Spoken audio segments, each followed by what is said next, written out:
Hello, and welcome to Ask Me About Kpop, the essential guide for recent converts and seasoned fans alike. My name is Shannon. And I'm Angelica. And welcome to the first episode of Ask Me About Kpop Book Club. It's finally here. Our very first edition of our book club this month. We are going to be doing a deep dive into everything to do with the book Shine by Jessica Jung from international K-pop star. The tagline is, all's fair in love and K-pop. And that's true. That's true. It is true that is the tagline. Is all fair in love and K-pop? We'll find out, I guess. Yeah, we'll find out. Read this book says no, I would say. I would say so too, actually. I feel like the conclusion of this book is that things are quite unfair in many K-pop. ways.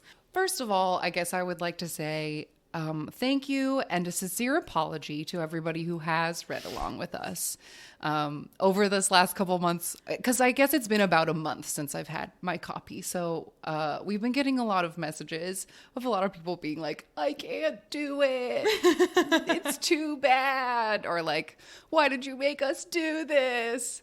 And for that, I'm sorry. We didn't 100% know what we were getting. Like, we didn't have advanced copies like other people. We bought it blindly. We didn't. And we also, we discussed, when the book was announced, we discussed it on the show. Mm-hmm. And we did read the excerpt, which had been published, which it turns out is it's the just very the first couple paragraphs. Few pages. And so we had a taste of the quality of writing, let's say. Sure. But we didn't know what the plot was going to be. And I do think that there was a lot of anticipation about a bit more of like historical fiction, I think is what we were hoping for.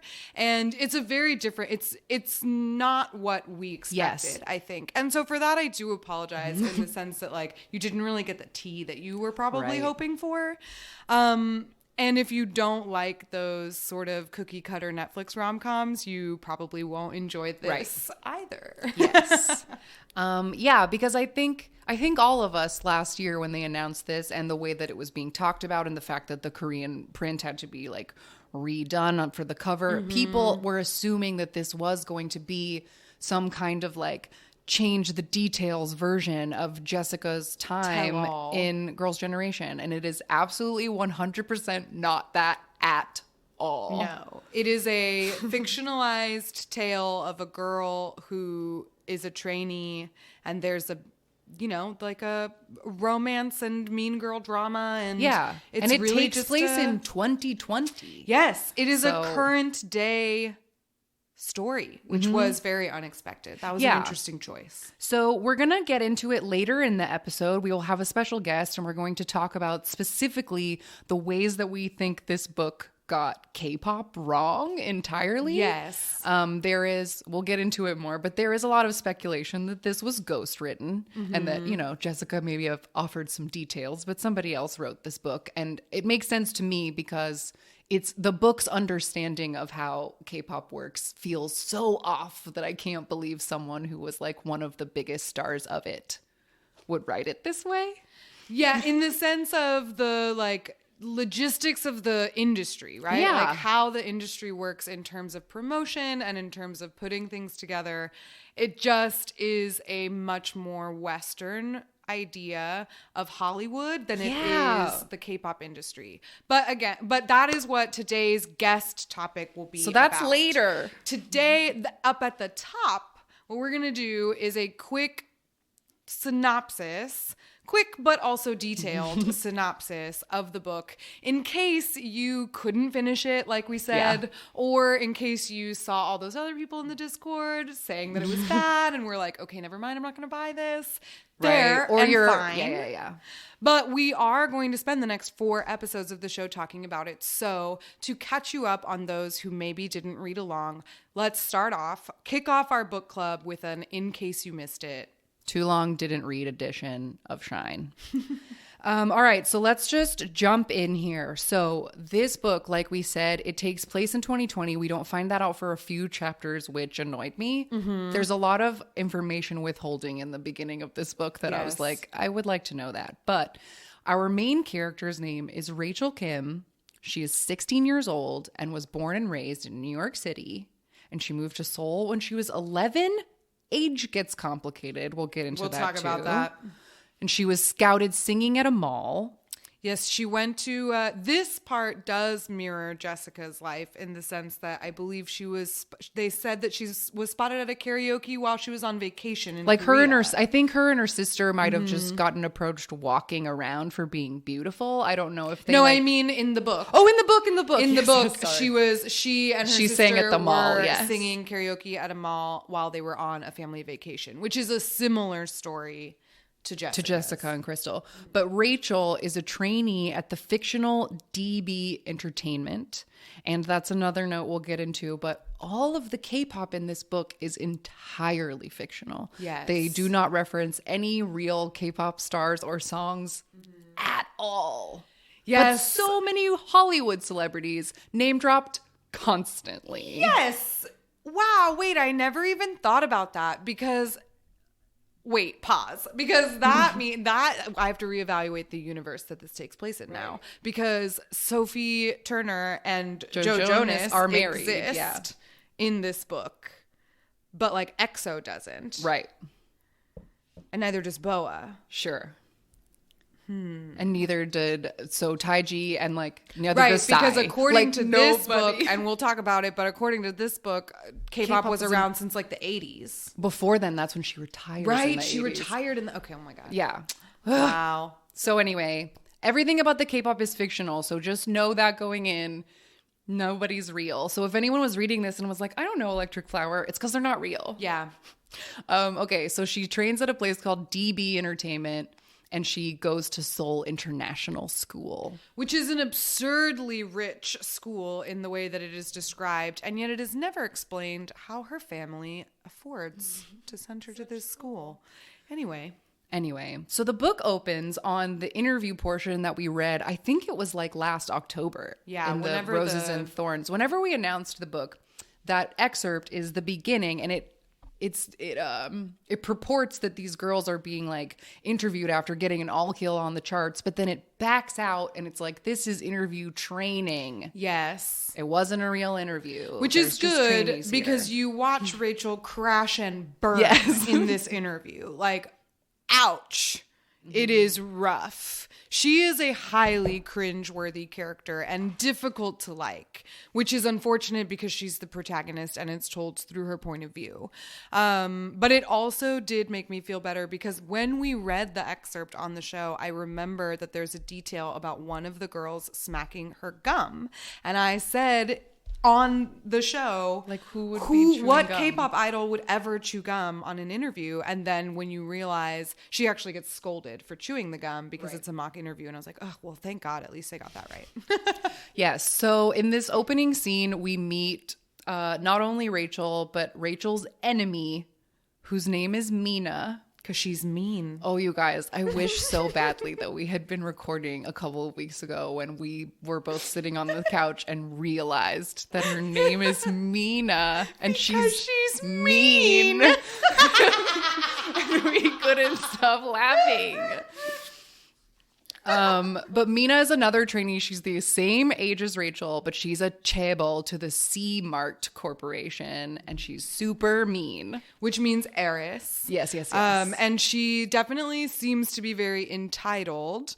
However, perhaps her security in the company is not as well established as it may seem. Or as she purports. Yes. And then we also meet, quote unquote, 3 more girls named Yoonji, Lizzie, and Sumin, but they have no distinguishing characteristics. They are just the girls that stand behind Mina and say things. They throw out random insults every once in a while. Everyone in this book is so mean. Yes. We'll do an activity on it in another episode with mean people in this book.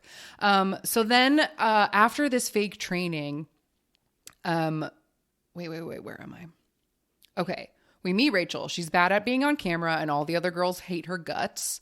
Then she introduces us to DB Entertainment and she says that this is the home of such acts as Electric Flower, which is a girl group that's been around for 7 years and they're very popular. And then the newly debuted next boys. Yes. With a Z, all caps. But they do not specify how newly debuted they are. No, they just say that they are. And the level of like establishment of the next boys is quite a point of contention for me in this book. So just know that like some of the details that you kind of need to know in order to sell the story, you never get. Yes. So then we also find out that Rachel doesn't live in the trainee house. Right. And everyone calls her Princess Rachel because she like, I don't know, she's not the same as everyone else. Yes, it appears that she gets a lot because she only trains on the weekends, whereas everybody else, they don't go to school full time. And so she gets seemingly more privileges. Yes. And then we meet Akari, who is Rachel's best friend. She's a fellow trainee and she's from Japan. And they like tell us that Akari was like highly scouted in Japan by all these agencies, but her dad wanted her to be a K-pop star or something. So then the girls together go to like a company bowing ceremony and people are gossiping about Jason Lee, the lead singer of Next Boys. There's so many rumors about Jason Lee. Yes. And then all these girls that we met have a snipey fight about who gets to stand in line where for their bowing ceremony.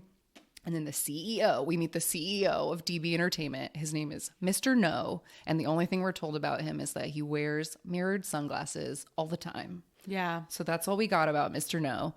Mr. No loves Rachel and has so many nice things to say about Rachel, but he like doesn't know who Mina is. And Mina's like, but my dad like paid for all this stuff. Despite the fact that Mina's father is like a heavy investor in DB Entertainment and somehow connected to Mr. No in a perhaps seedy capacity to be decided. To be decided.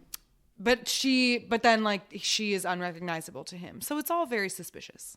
We also meet in this scene a character named Chung Yoo Jin, and she is the head trainer of DB Entertainment, and she's Rachel's mentor and the person who discovered her. Yes. So she's like the big sister, like wise voice character, I guess, when she's introduced. I believe she's also the like dance trainer or something. She was some head sort of trainer, whatever trainer, that means. Yeah, I don't know. She was a dancer.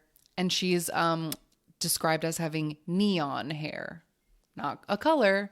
Any color neon. Neon. So then at the end of this bowing ceremony, Mina invites Rachel to late night practice in front of Mr. No, like knowing full well that Rachel's mom doesn't let her come to midnight practice. So like, ooh, that's a dig. She got her. And that's the first chapter. And that's it. All right, so chapter 2, it opens on Rachel is working out in a boxing gym, and we find out that her dad owns a boxing gym, but he has a big secret, which is that he's going to law school. Why? Just so much of this. Why? Again, I think I'll say this early. One of the like ways that I was able to save this book in my mind is that I do on some level enjoy those Netflix like by the book rom-coms, and this book fits right on top of them so perfectly. You can like see the Netflix movie in it, and so like just viewing it through as like that's what this is helped me with it so much. So yeah, dad has a boxing gym and he's secretly going to law school because the parents have to have drama of some kind too. Also in the boxing gym, we meet more friends. So there's the Cho twins, and these are Rachel's BFFs from international school, and they are also chaebols to a makeup fortune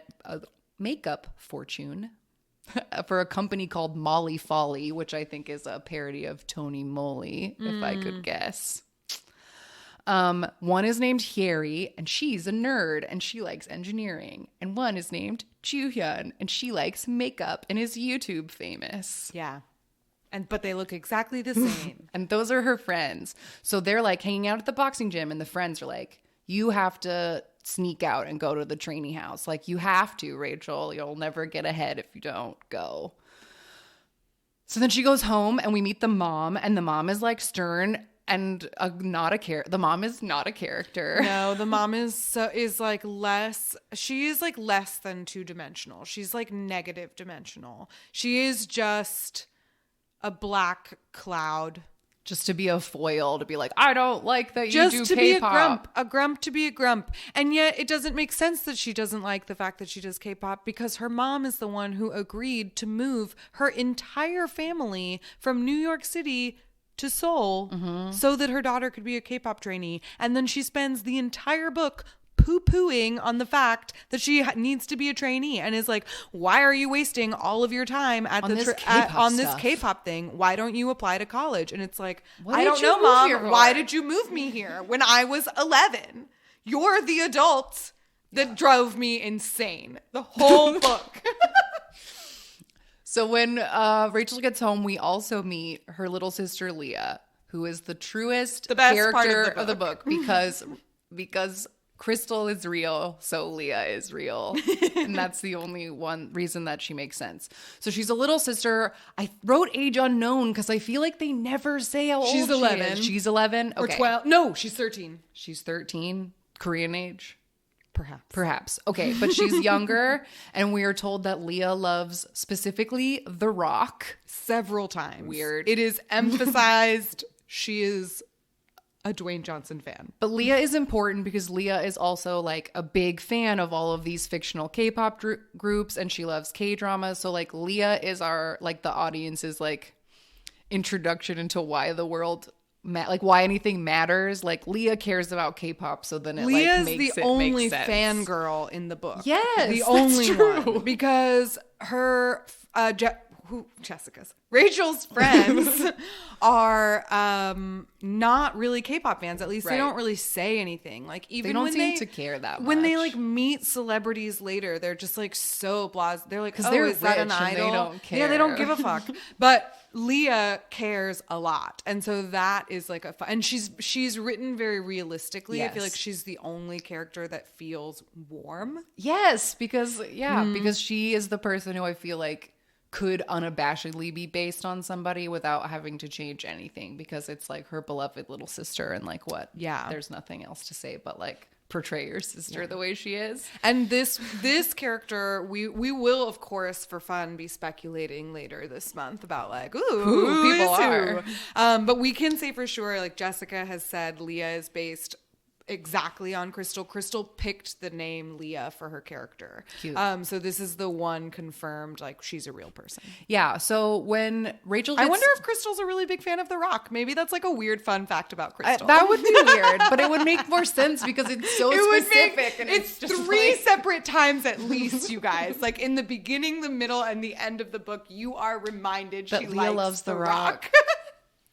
But when Rachel gets home from the boxing gym, Leah has like her little friends over and they're watching K-pop videos. And then the friends like ask Rachel like, did you see any celebrities today? And like Rachel is unimpressive. So then they leave. And this is like Leah's C plot. It's that like her friends only want to be close to her famous sister, but they don't think her sister's cool either. So yes, so the C plot is that Leah has no friends. And that the other girls at school like kind of relentlessly bully her, and she's alone all the time. Yeah. And it's horribly sad. And also, I don't buy it because A, she's a delight, and B, she has supposedly lived in this country since she was 6. And she's like 12 or 13. You're telling me in 7 years, the girl was not able to make one friend? I know. That's too sad. I don't believe that other kindergarteners and first graders would have given a shit if her older sister was a K-pop trainee. Like the 6-year-olds would have been able to be friends with her. Mm-hmm. So it's just like unnecessarily cruel that they made Leah such a reject. Yeah. Yeah. And that it was based on, and then at no point, not to spoil it, but that at no point anyone said to her, like, Leah, these people are not your friends. They don't like you. Why didn't anybody say that like, specifically? I don't know. No one just laid it out. Like, though you don't deserve them. They don't deserve you. They're not your friends. Yeah, you deserve better is what I mean. Not you don't deserve. You know what I mean? Yeah. Anyway, we got to pick up the pace. We're on chapter 3. Oh, boy. All right, so chapter 3. Rachel decides she's sneaking out. She's going to the trainee house. So she leaves in Snoopy pajamas. Yes. And she is under the impression that this is a late night practice. Yes. However, she brings a change of clothes. And so while she's changing, she trips behind a bush. Bella Swan style. She just falls down for no reason.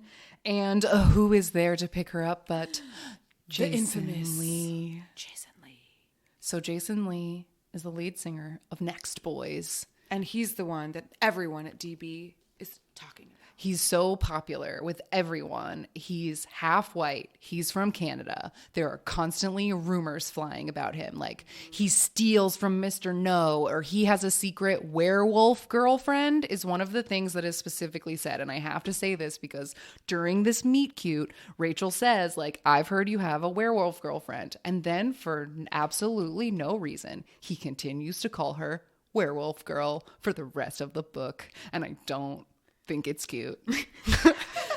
I had to reread it like 4 times because I was like, why is he calling her that? Like it doesn't feel very natural.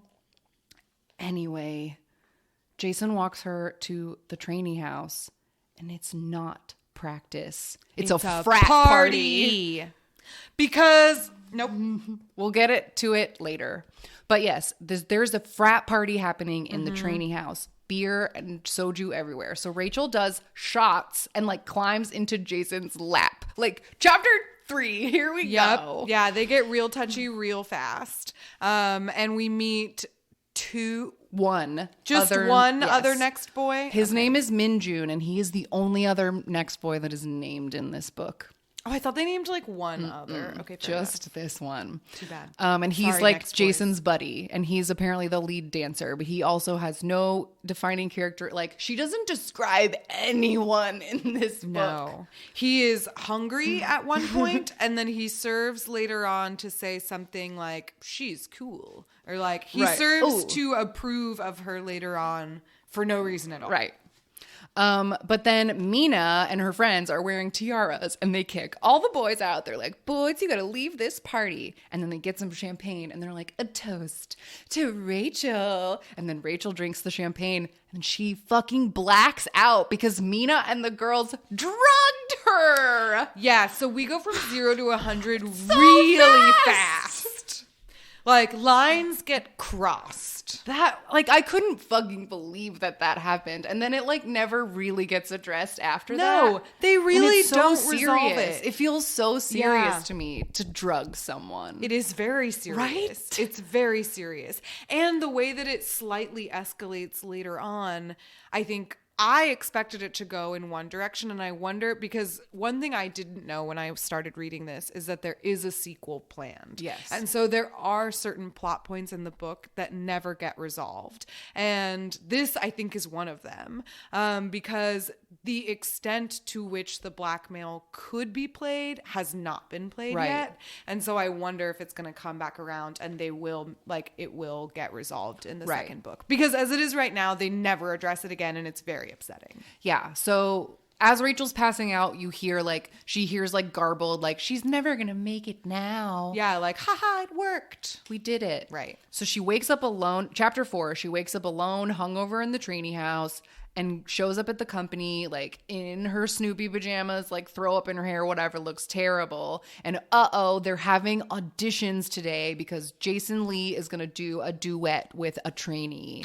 Jason is making his solo debut, and part of it involves a duet. So Rachel immediately blows the dance audition and then sings so much better, in fact, that Jason appears in the wings with a mic and he joins her. High School Musical style, baby. Coming and again, out of the wings. I can picture it in the Netflix movie and it's gonna be good. The cameras spinning and the spotlight and the Snoopy pajamas and everybody's in awe at the magical chemistry that is obvious from their voices intertwined. And then... Rachel pukes on Jason. She pukes on him. All over his shoes. And then runs away. And then she finds out while cowering in the bathroom that Mina got picked to do the duet with Jason. Dun, dun, dun. Okay, so then chapter 5, it starts with Rachel not paying attention in tennis class. And this is when they describe her fancy international school to us. And it's fucking crazy. They're like, celebrities teach. And there's like Mark Zuckerberg comes and teaches computer class. And it just sounds bananas. Insane. Maybe it's real, but like, what? It doesn't sound real. But then she's like telling her friends about how she puked on Jason. And like, oh no, what am I going to do? And then a bully shows up who her name is Wan So-mi, and she is also a chaebol for City Sung Corp. And she's also mean. So she's like Mina, but at school. But she only shows up this one time. Yeah. And she has a underling named Kyung-mi who is an overly excited classmate that just like wants to be friends with everybody. And they make such a big deal about introducing these two characters that I'm like, again, I see this in the movie, in the drama, but like they don't come back. So they show up a little while later. Oh, maybe. And I feel like one of them, it hints that she is almost like a little bit paparazzi-ish, like she hangs around one of them. And like I feel like there was a part where Rachel like hears clicks of a camera, so like I think this overly excited one, because that comes later. Yeah, this overly excited one gets like a little bit hanger on. You know, yes. She's suspicious to me. Okay, and that I'm making connections. Yeah. Okay. So Kyung-mi, overly excited classmate. We also meet another classmate who is important to a D plot, I guess you could say. A nerdy boy named Daeho has a crush on one of the twins, but it is not immediately clear which twin. It's not immediately clear which twin. However, we do know that the engineering twin has a crush on him, and they are lab partners. Yeah, and they hang out all the time, but he gets very nervous around the makeup sister. Yes. So it's like, ooh, what's happening and there? So it is implied that he has a crush on the other twin. Right. And because the twin who has a crush on him believes he has a crush on her twin. Right. So again, I can see it in the movie, and it will be cute when they cast. I'm telling you, if they cast this movie right, guys, I will cry. All right, chapter 6. Oh no. So chapter 5 ends with them watching a viral video, and Rachel gets an idea. So her and Akari go to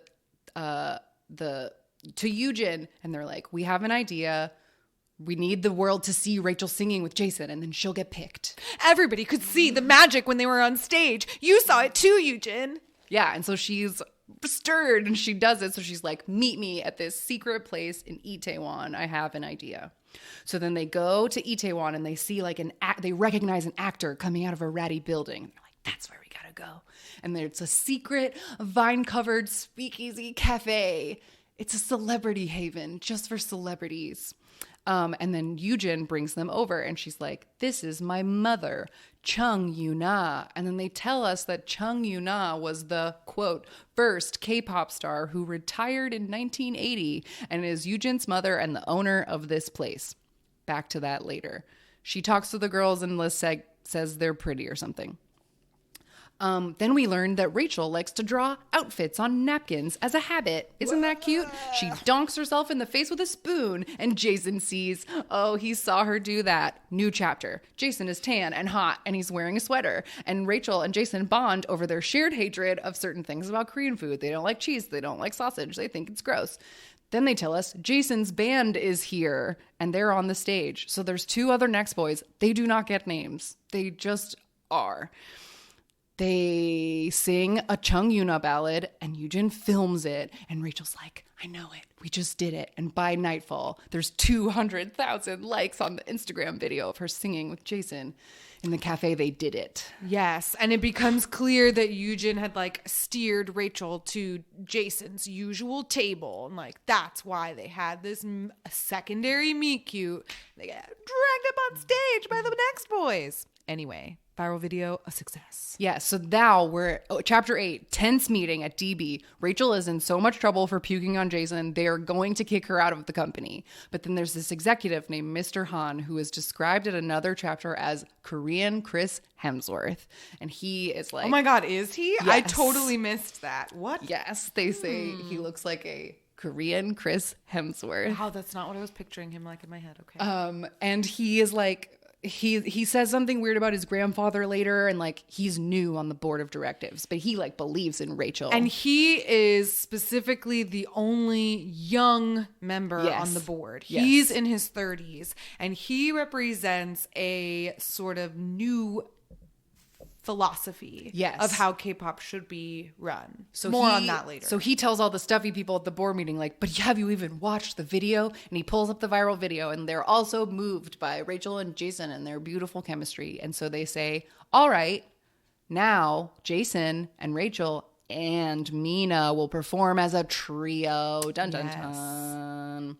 Rachel gets home, and she's so excited to tell her mom, but her mom has been sent the video of her blackout at the party. And it is a video of her standing on a table in a white tank top that is see-through because it's soaked in alcohol. So you can like see her bra, and she's like dancing, and it looks like she's doing a striptease or something. And so her mother has been sent this video by an anonymous person. Yeah, and then there's like a quick fight that basically ends with Rachel being like, but they picked me to sing with Jason Lee. So then her mom's like, okay, even though K-pop is toxic and it made you do this horrible thing, my 16-year-old child get drunk in public, you can sing with Jason. But if you don't get picked to debut in the new girl group by the end of summer, that's it. No more K-pop. Right. Because Rachel's main argument is that she's so close to debuting, and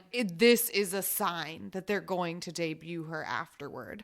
However, she does not explain to her mother that the only reason that video exists is because she was drugged, because she doesn't want her mother to think that to pull her out of the company because her it's coworkers are drugging her. Yeah, because her coworkers are drugging her and making like, I don't know, would that even be considered child porn? Because she is 16. It's not good, whatever it is. Questionable at best. At best. Okay, so a week later, Rachel is exhausted from rehearsals and dieting, and everyone's giving her shit about dancing and her body being gross. And then Rachel and Mina have a costume fitting, and they snipe at each other the whole fucking time. And then they have an actual fight on the scales in front of a manager and yell about the drugging. Rachel's like, you drugged me. And Mina's like, I'd like to see you prove it. Yeah, they have that in the middle of their costume fitting, and no one does anything about it. No. Not a damn thing. Then Rachel sees her friend Akari doing wall sits and getting hit by a trainer. Yes, hit in the stomach so that she uses her diaphragm. And then she goes to rehearsal, and Jason shows up late to practice with a bag of French fries, and all the executives are like, Jason is here! And they're so excited. And then he talks to Rachel the whole time that Mina is dancing and is saying really cheesy romantic stuff to her about there's gold flecks in your eyes. And I'm so excited that I get to sing with you. Do you want to know why? Do you want to know why, Rachel? Do you want to know why I'm so excited to sing with you, Rachel? And then he just gets up and he's like, I gotta go. Peace out. And everyone's like, bye, Jason. And he doesn't even stay for practice, and he just leaves. Yeah. He didn't even do anything. Anyway, more on that later. Okay, so chapter 10. Rachel is tired at school because she's been training and daydreaming about Jason too much. Right. Because despite her best efforts, she does find him charming. Oh, he's so charming. Then Leah wakes her up on the weekend and she's like, Rachel, I won tickets to a Next Boy fan side, and will you take me? Because Leah loves the Next Boys. Yes. So they go to, and the fan sign is going to be at an exclusive fashion store that Rachel's always wanted to go to, because Rachel loves clothes. They have to dig that in because it's a thing that's true about Jessica. Anyway, her sister has a nice poster, and then again she fucking trips and gets the poster all in the mud, and she goes to a coffee shop, and who's in the coffee shop? Jason is there. And then they go into the fan sign, and Jason makes a really big deal fawning over her sister, and he's taking so many selfies with her that then people in line are like, is that Rachel Kim from TV Entertainment? And then there's a riot at the fan sign. Yes, because the people in line at the fan sign recognize her from the viral video, right? And so it has been announced that this trainee is going to be singing a song with this very popular idol. And so the fans go bananas, and it starts out positive, and then it gets real nasty real fast, and they have to get security'd out of there. And then Jason texts her when she gets home that night, and she's like, tee hee hee hee hee. Because while they were taking selfies, he like put his number in her phone or something. Right. So then at the next chapter, chapter 11, Rachel's at dance practice and she's fucking everything up. Mr. Han comes to tell her that she's a phone call, and that's when they explain, like, we can't have phones. And then he like shows her his weird watch, and like, I don't know, there's things about Mr. Han. He makes a very specific showing of his watch, which has rubies around it, and it was given to him by his grandfather, and blah, blah, blah. He says something wise about time. Anyway, Mr. Han is supposed to be an ally. Yes. So then the next day, Mina is also struggling with her part. So then the two of them like decide to like bury the hatchet, and we're going to help each other. No, Mina decides to be the bigger person. You're right. And she comes over and says, listen, I'm fucking this up and you're fucking that up. I'm going to help you with this and you help me with that. She is the one who proposes it. You're right. I'm just saying. Rachel is very, very put upon, and she's just very unlikable. She's very woe is me. The whole first chapter, everything bad she has to like all of her problems are that all the grown-ups like her. Like, everyone likes me too much. Everyone likes me and it makes my peers hate me. Anyway. So then it's time for this trio. Anyway, Mina solves the problem. And it's time for this trio, which again is never named. We'll talk about it in the next part, but that very bothers me. But their song is called Summer Heat. We are told that. And it's time to present it to the executives. Mina and Rachel have decided through this secret practice to just switch parts and do the parts that they feel they are better at, but they didn't tell Jason. Lucky for Jason, because everyone gets screamed at except Jason, because everyone loves Jason. And then Rachel overhears Mina getting extra screamed at by her mean dad. And she tries to like go be nice about it, and Mina like curses her out. Right. In a defensive way. No, you don't know my dad.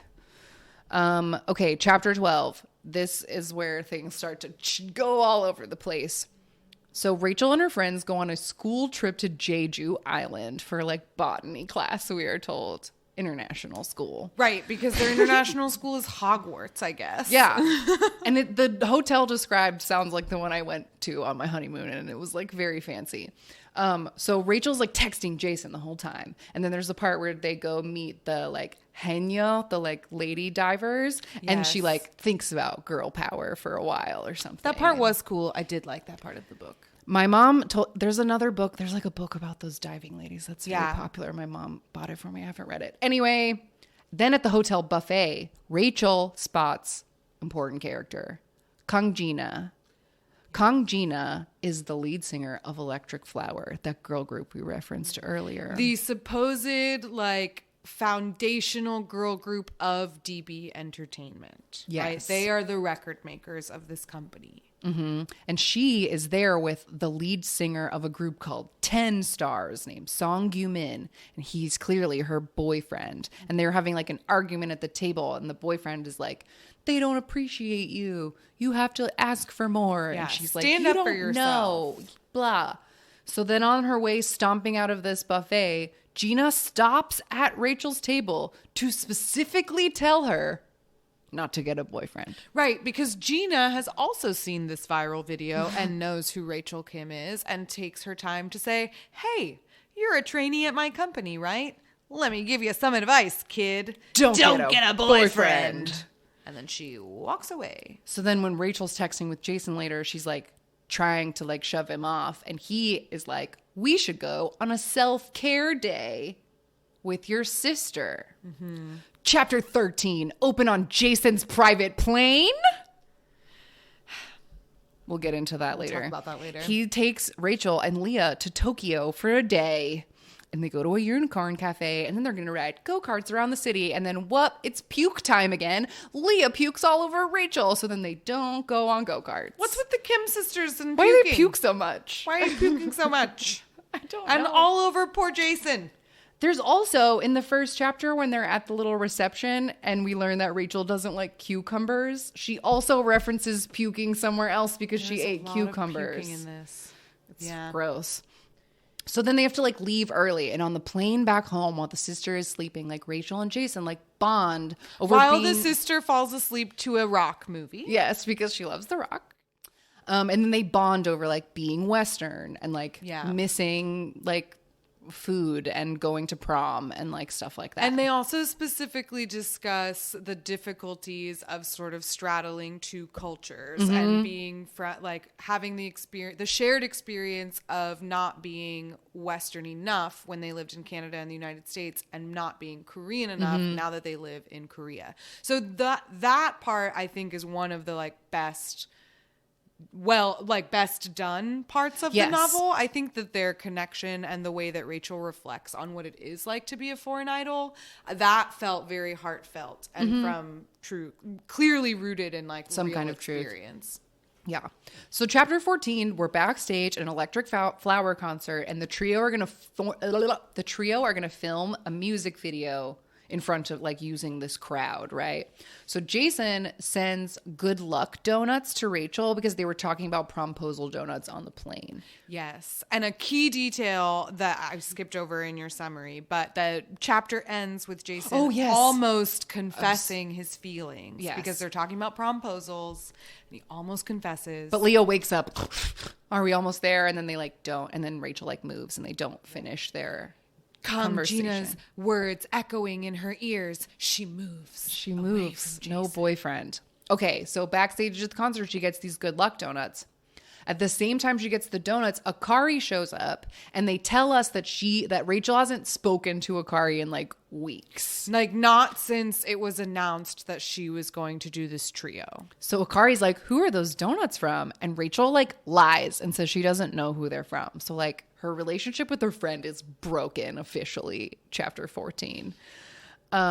Jason pulls Rachel backstage during the like Electric Flower finale and the star curtain LED, and they fucking kiss. They kissed backstage.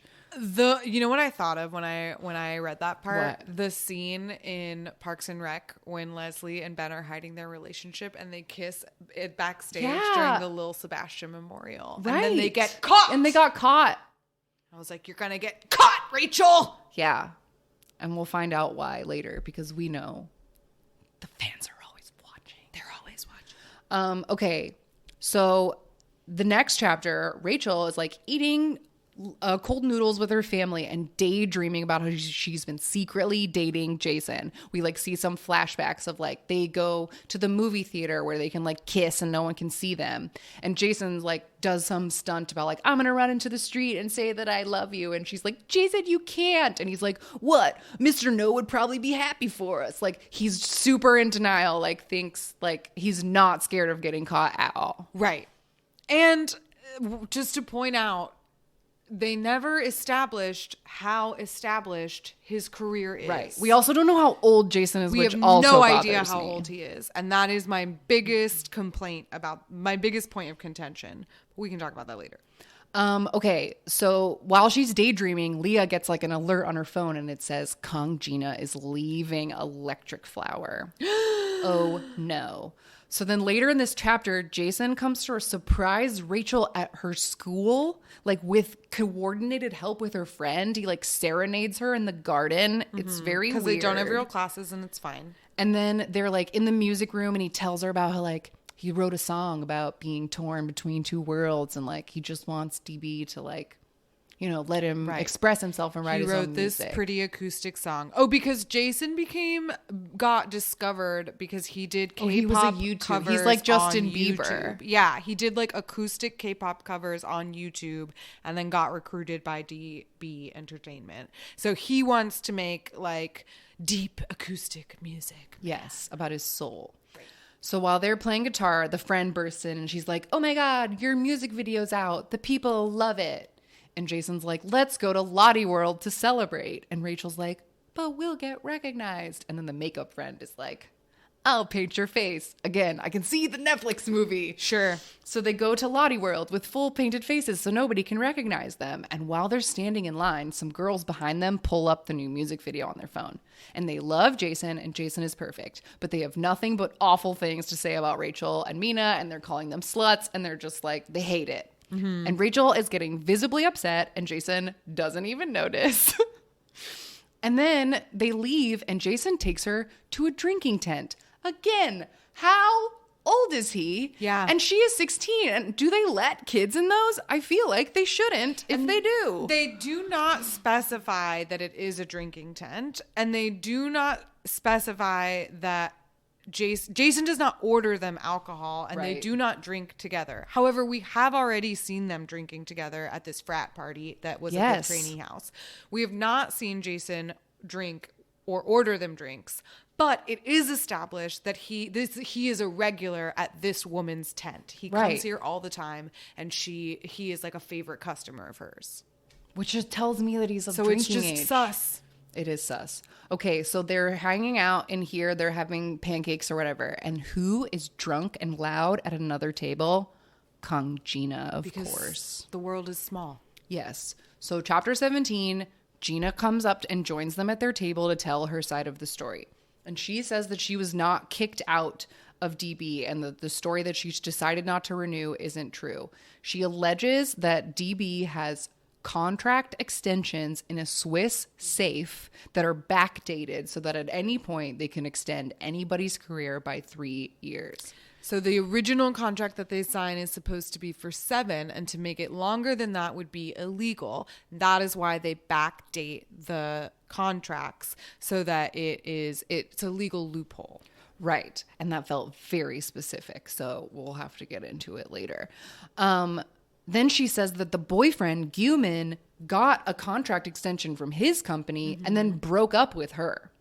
So she tells she just kind of leaves Rachel with a you're making a mistake, girl. And didn't I tell you not to get a boyfriend? He's dangerous. He'll ruin your career. Yes. And then so she leaves, and Jason is like, ooh, that bitch is crazy, right? Good thing our company is so cool. Way too much to drink. Anyway, let's keep snacking. And Jason truly doesn't see what the big deal is. Rachel is like, are you fucking serious? And he's like, there's two sides to every story. Blah. I don't know. Everyone's always been nice to me. So Rachel is devastated, and she leaves. She's done with Jason. She does not want to talk to him anymore. And this is understandably so. This is, I appreciated that this was kind of at chapter 17, the actual crux of the story. Yes, because now the real heart of the story comes out in chapter 17, which is that there's a real double standard in K-pop, and it very much negatively affects the female idols and the female trainees. And that is where the true conflict in the story lies. However, it takes a fuck ton of climbing in order to finally get there. But it's well done, I think. I thought it was handled well. I appreciated, I thought Rachel's reactions were very relatable. And I thought that the way she handled her disappointment in Jason, I thought she was well done. Yeah. It was rational and reasonable. This was this was a turning point for me in the book, because I felt oh, that's not what I expected you to do. And I appreciate that this is what we're going to talk about now. And I think from this chapter on, I just finished, that's when I finished it. And yes, me too. Because I was okay, here we go. Let's do this. All right. So chapter 18, Rachel is watching her dad graduate from law school on a plane. She's the only one who knows. Again, I truly don't know why. We'll get to it later. I guess it's relevant later, but barely. The company is sending Jason and Mina and Rachel on a quote unquote tour of Canada to promote this single. Jason tries to talk to her on the plane, but she's not having it. They skim over the tour, in one paragraph, they're like, it's 4 days into the tour. And okay. Yeah. So it's just described as a whirlwind that apparently doesn't matter, even though it's her first major thing that she's done as a trainee, and that should be an incredibly life-changing event, but whatever. But no, it's skimmed over. The main point is that people are annoying, and they keep telling her that she's good at English, which that's a fact. That happens. Then at the end of the chapter, Rachel finds out that the last stop of the tour is going to be New York now, and she's actually very sad. And this is when she comes to grips with none of this is making her happy. Yes. And that she thought she's been wanting to go home to New York for 7 years, and this isn't how she wants to go home, and she's just sad now. Yeah. And she starts to realize as well the fact, because she was not told, she's one of the only people who was not told that they were going to New York. And so she sort of starts to see herself as a replaceable cog in a larger machine. And that, you know, that's not a great realization to have. Weighs heavy on the soul. So chapter 19 starts with Rachel on the phone with Leah, and Leah is like still so excited that Rachel like knows Jason and like is hyping her up, and they're going to Jason's hometown next. And then this is when Leah tells her again that like her friends wouldn't go to Everland without her, without Rachel. And Rachel feels bad. And I wanted Rachel to say, Leah, that sucks. They are not your friends. Yeah. Instead, she like feels bad. Like that's Instead, she beats herself up. Oh no, I should have been there to take her and her shitty ass friends to Everland. Like, it's my bad that it's my fault she doesn't have friends. because her friends only want me. Yeah. Like what? Anyway. When she gets down to the hotel lobby, Jason is having a very tense conversation On the phone. You can infer that it's with his estranged dad, because he's like, you're really not coming. Yeah. His estranged father, who has refused to make time to see him while he happens to be in town. So Jason's like, I just want to drive myself. Like, I don't want to sit in the van. Like, I just need to drive. So he convinces Rachel and Mina to come with him. And he's like, I talked to Mr. Han. He says it's fine. He convinces Mr. Han, I'm not a regular producer. I'm a cool producer. So then obviously the car gets stuck in the mud, and they're stuck. And then Jason has to like leave to go get a tow truck. And so Rachel and Mina have like a small bonding moment in the back of the car. Yes, they bond specifically over the fact that Jason gets put on a pedestal and they get treated like shit, which was a great moment that I thought we were really going to turn, because we were making this like great feminist like turn, right? And then I was like, great, now like Mina and Rachel can be there for each other, right? The only way they're going to survive is this together. Horrible misogyny is if girls support girls and they like take care of each other. Right. But wouldn't that have been nice? That would have been nice. So like Jason shows up with a tow truck and fucking donuts. And he's like, have some donuts. And they're both like, we can't eat donuts, asshole. Like, we're not allowed to eat things. But they do anyway. But they do it anyway. So then they arrive in Brantwood, and Mr. Han is like, where are your costumes? I told you you needed to take your costumes. So Rachel is wearing an orange hoodie and Jason is wearing orange socks. And wouldn't you know it, Rachel packed a backup dress and heels, and it's orange because after the puking in pajamas incident, she always travels with extra clothes now. And she says, Mina, you can borrow my stuff, which seems like a great idea. But then the heels break on stage and Mina falls on her face. And specifically twists her ankle. Mina immediately blames Rachel, thinks she's done it on purpose, and has to go to the hospital to get checked out because her ankle immediately starts to swell. Yeah. So then Jason, because he's in his hometown, takes Rachel out to dinner with his like 3 aunties. And we find out that these are the sisters of Jason's mom, who had passed a few years ago. And they own this town. Yeah. So Jason is also rich. Everyone in this book is fucking rich. And then like Rachel is sort of warming to Jason because they just had this like family dinner and it was like a bonding moment. But as soon as they get back to the car, Mina is on crutches and she's being screamed at by her dad on the phone. So Rachel feels extra guilty and is like, I'm going to ride without you, Jason. And like leaves him again. Right. Because she feels bad. Okay, so then chapter 21 opens with a weird fake out where it's like her and Jason are like having a flirty conversation and then it backs out to be like they're just filming promos. Right, because so now you see that Mina has been sent back to Korea. She is injured. She needs to rest. But Jason and Rachel are going to finish this tour and they are filming promos for their single. And by, I don't know, like the premise is that Rachel is taking Jason to all of her favorite spots in New York. So they're just going to like they go to Times Square. Right. Which I did underline that part in the book because there's a line where she says like no real New Yorker would ever take you to Times Square. And that's a fact. That is true. But Rachel, during all this filming, has to change clothes like 16 times. And like she doesn't get to eat. And like no one's paying attention to her. And Jason finally sees this. Yes. And realizes that he's the only one with power to stop it. So because Rachel almost faints in his arms right. of overheat, exhaustion, and hunger. And he stops the entire thing and yells at the director, "You would stop if I asked for a break." And the director says, "Do you need a break?" And he stomps off and they go to Shake Shack. Yes, and they eat Shake Shack in an Uber.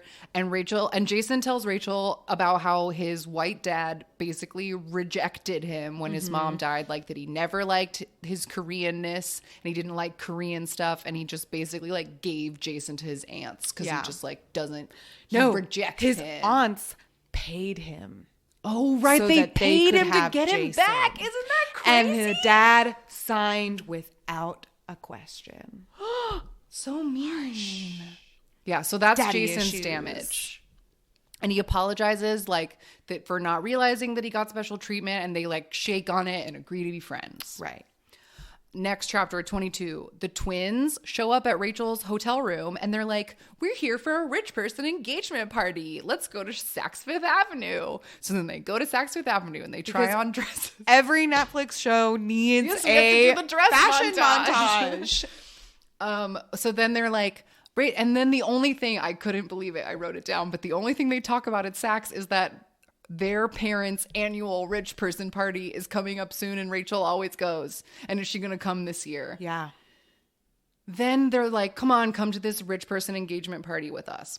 And then it's like described as like crazy rich Asian shit. Like, I can't wait to see the Netflix again. Like, yes, they go to so many like extravagant locations that you just see the movie. On top of and it. the way that this is described is like, I'm getting the location wrong, but they basically, this couple like rented out all of Washington Square Park or something. Yeah, and is or, having the like park a under the bridge. carnival. Yes. in all of Central Park or whatever. Something like that. along those lines. So when they get to this crazy rich person engagement party, Jason is there, Minjun, the other named next boy, and the nerd friend Daeho. So nerd friend Daeho and other next boy Minjun took a private plane as well, I guess, to meet them in New York on short notice. And then they all dance and they kiss and they like, the DJ's like, "Here's the #1 song." And they play Summer Heat and Rachel can't believe it. She's a pop star and her and Jason are just like kissing under the stars and everything is magical for just a moment. Fireworks. For just a moment, everything is fine. Okay? And then it's time for third act fall apart. Chapter 3, Rachel comes home from New York City and she's so excited. But Mina and her dad are in her living room with her whole family. Dun, dun, dun. Dun, dun, dun. Because Rachel told Mina when they were bonding in the car about her dad's secret law school. And Mina has now used this to fold Rachel into their evil plans because Mr. Chu offers Rachel's dad a job as a lawyer at C-Mart. But it's an offer he can't refuse. Yes, it's dangerous. And that's another thing that Kang Gina told her is to stay away from Mr. Chu. Mr. Chu, just to reiterate, is Mina's dad, and he is a heavy investor in DB Entertainment. Yeah. And it has been implied from the beginning that he is sinister and evil. Yeah. So this is clearly like a sinister setup for like the next book. And then also, wait, just something that is slightly sinister or at least suspicious that has been brought up several times at this point in the book, but we haven't mentioned it, is that many times in the book, Jason flits off to meet privately with Mr. No and seems to have a very specific private relationship with Mr. No that we don't know anything about. And it is, I think, a little bit implied at some point in the book that he may be in the know with this Mr. Chu, Mr. No sinister plot. Perhaps. Yeah. Jason is not all may not be as innocent as he seems. I agree. Anyway. So as Mina is leaving the apartment and getting into the elevator, she makes one last snipe to Rachel like, "Oh, you didn't hear about Jason? And like Rachel opens her phone and the headline, Jason Lee leaving, Next Boys going solo. Done, done, done. So Rachel rushes out to go to DB to find Jason. But as she's like running to the subway, Akari texts her and says, can you talk? And she ignores it. And then articles start popping up on her phone about Jason being in a love triangle with Rachel and Mina. And there's pictures of him on dates with Rachel and pictures of him on dates with Mina. Specifically, there are several pictures of their self-care day in Tokyo. Yes. And then girls on the subway are like, I heard Rachel's pregnant. I heard her and Mina like fought with shoes in Canada. And like Rachel's freaking out. And then someone says, isn't that her over there? Yes. And she runs into DB and Jason is completely unaware of anything that's happening. Sure. So she confronts him about it and he's like, oh, I mean, I guess I was in on this whole plan. They just told me it's what I had to do to go solo. I had to like prove that I was famous enough. So the company manufactured this love triangle to help me go solo. And then Rachel is like, Jason, you moron. Don't you see? They did this love triangle because your song about being torn between two worlds, the thing that's meaningful to you, is now going to be interpreted as being torn between two girls. You stupid asshole. You let them play you. They don't care about you either. Mina and I are cogs in the machine, and so are you. But it also becomes a sort of additional dig of this reveal is that Mina knew about the plot of this love triangle, and she knew the date she went on with Jason was fake, but they didn't tell Rachel because, as it was established in the very first scene, she's bad on camera. So she probably couldn't have acted. So Jason fabricated the entire self-care day, and the purpose of the trip to Tokyo was to take these secret paparazzi photos. Yes, they weren't supposed to fall in love after that part, but he was in on everything before then. Bad. So Rachel is heartbroken. She goes to visit the twins and they're getting ready for said fancy party they talked about 2 chapters ago. But instead, the girls just get drunk in ball gowns. And I was like, again, this underage drinking stuff. And while they're sitting around drunk on the couch, knock, knock, knock, nerdy boy Daeho is here and he confesses his love to Hyeri, the nerdier twin. Who also had a crush on him. That beau. Wrapped up. So lovely. Next morning, Rachel's mom comes into her room and gives the most stereotypical speech from a movie or book like this about how she gave up her dreams to be a volleyball Olympian and she will not let Rachel give up on her K-pop dreams. Even though she's been a real bitch about it so far and made it really hard for her to feel motivated at all. So again, the mom's not a character and she sucked. Okay, 2 more chapters. We're almost here. Eugen texts Rachel and is like, come to DB right now. And she tells her, I had no idea about this love triangle setup. I just did the viral video part. Like, I didn't know I would never do this to you. And Rachel doesn't tell her the truth about Jason. So that is still a secret. Nobody knows Jason and Rachel were actually a couple at a certain point. Except Minjun. Right. The other next boy and Rachel's friends know that for a fact, but nobody else does. No one in the company. Yeah. Then Eugen tells Rachel that Akari has been traded to another company. Next segment. And Rachel tries to call her, but the number is disconnected. The trainees all have to line up in the auditorium, and Mr. No is like, I am announcing a new girls group called Girls Forever. And Mina will be the lead dancer, and Rachel will be the lead vocal. But before she can be too excited, Mina makes sure to let Rachel know that she has a fan cam from the Electric Flower concert that shows her and Jason kissing backstage. We told you would get caught. And who did you get caught by? None other than your sister, Leah, who was such a big Electric Kiss fan that she was in the front row taking the dedicated fan cam. But Mina, with her eagle eye, spotted it when she was buttering up Leah. And she said, "Send me that girl. I love Electric Kiss." And now she's ready to blackmail. Yeah. So there's So Mina has two huge pieces of blackmail against Rachel. A drunk video of her dancing on a tabletop, intoxicated and hoish, and kissing backstage with Jason. These are all bad things. She could tank her career in a very vicious way. Yeah, it's very scary. So then the chapter 27 is kind of a teaser chapter. It's like barely a chapter. And again, I think it's for this next book that we're getting to. The girl, like we've fast forwarded all the way to Girls Forever debut day. They're like, all the girls that besides Rachel are crowded around laughing at a video. And Rachel like runs up and snatches the phone thinking it's one of her blackmail videos, but it's not. And Mina's like, well, Rachel. So like she's winning. Jumpy about. Yeah. Mina's winning. Then they go out for their debut performance. Would you like to read this? Yes. I just want to read this last paragraph. Please. Just as the curtain goes up, I make a decision. Staring straight into the center camera, I take a big step forward, leaving the other girls in a line behind me and stepping into the spotlight by myself. This is my time to shine, and I won't let anyone stop me. Steps out of formation to be front and center. Excuse me, miss. Girl, you better get back in that line. We'll talk about that next. So that is the full recap of Shine.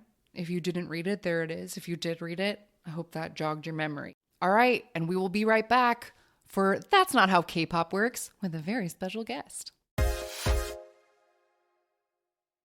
All right, welcome back to our second segment for our first book club episode.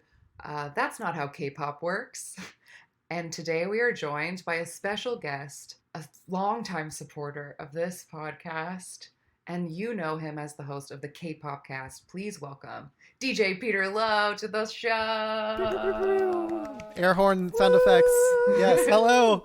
Hey, y'all, thank you so much for having me on. And you guys already know, like, you announced that you were doing this book club. I was like, oh my God. Like, I was so excited from the beginning. And I pre-ordered it like instantly. Yeah. So you've been a great hype man for our book club. So I'm very happy you are our first guest. Yes, we both agreed you had to be the first guest on as the immediate supporter of our book club idea way back when the book was teased and announced. So welcome. We're so happy to have you. Thank you. And before we get into this discussion of this book's odd understanding of K-pop, what was your understanding of Shine? How did it go? You got any feelings? A few sentence review? How did Shine treat you, Peter? You know, I listened to other people review this book, and adult, straight male, family man, I love this. This is like exactly what I was expecting and what I signed up for. And it met all my expectations. Well, great. Wow.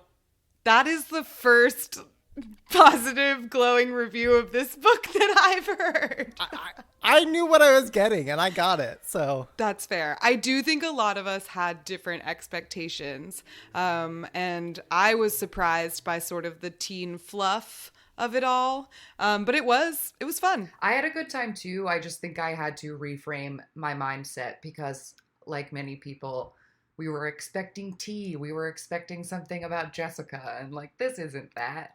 And once I put it into a Netflix movie in my mind, I enjoyed it very, very much because I could visualize it, and then it was working for me. The question you guys asked me, like, just before we started this was like, okay, what universe is this in? Like, I was orchestrating my own universe as I was reading the novel. Like, in my head, Mina, she was Sunny from Girls' Generation. That's who I was imagining throughout. And naturally, I kind of imagined Sunny as Mina also. Interesting. Yeah. That's something we want to hear from people is like, who did you picture in your mind? Like when you were reading, if you pictured anybody, and And yeah, Sunny is a popular answer.